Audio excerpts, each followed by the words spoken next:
If you have a PlayStation 2, then odds are you have one of these, the Sony PlayStation 2 DualShock 2 video game controller, one of the greatest controllers ever made.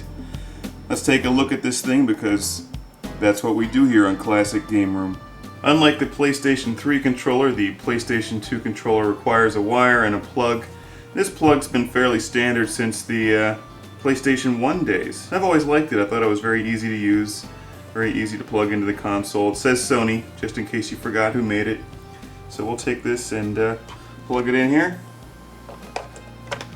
Front of the PlayStation 2 is always a little confusing with the memory card slots and the controller port underneath it, but they gave you a lot of wire with the PlayStation 2 controller, which was excellent. In fact, at the time, I don't think I'd ever seen any controller give you this much wire.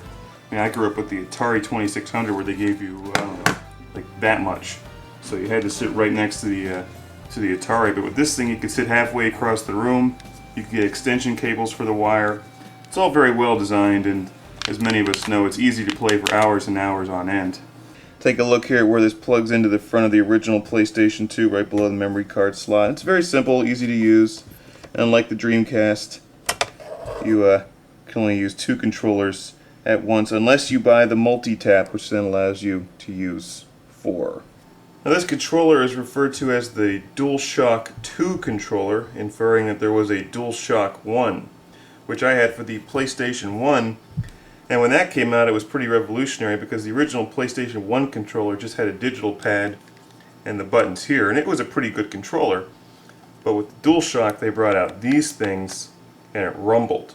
So it made playing games like Gran Turismo a whole lot better because you could have a little more variable control over how you were driving your car or flying your spaceship or whatever game you were playing. So it was pretty awesome. It had a little button that you'd push for analog and it would light up. Really like the DualShock controllers, and I'm glad that they kept that controller design for the DualShock 2. And as I said in my review of the PlayStation 3 controller, which I'm holding here, which is wireless, the simple Sony PlayStation controller design is so effective and so well loved that they just kept it for the PlayStation 3. And you can see that they've made almost no changes from the PlayStation 2 controller to the PlayStation 3 controller. And in fact, I think they actually made it worse. The worst thing they could have done is to take these fantastic L2 and R2 buttons and turn them into triggers, which is what they did on the PlayStation 3 controller. I really like them just as simple buttons, and it just works much better at like this. Now on the PlayStation 3 controller, you can see they made them triggers, which are slippery and difficult to use, and I don't like them at all. Now they're not horrible, it's not like this is a bad controller, far from it, but not as good as just having simple buttons. And of course, we see the wire coming out of the front of the PlayStation 2 controller, and the PlayStation 3 has the little charging slot there.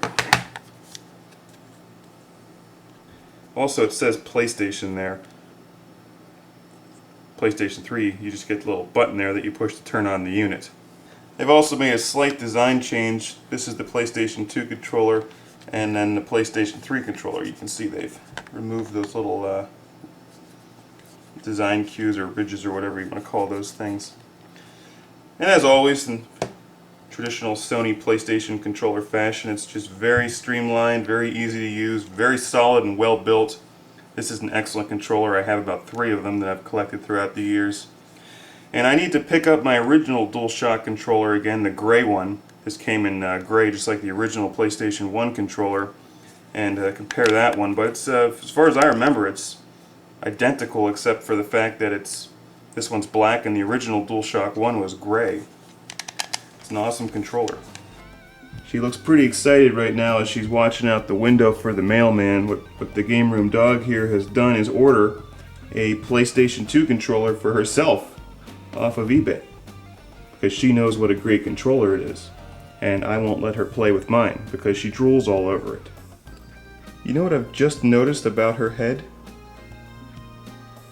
She has 2 little analog thumbsticks up there.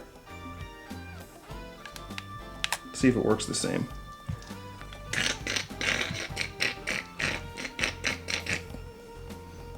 Not so much. Good girl.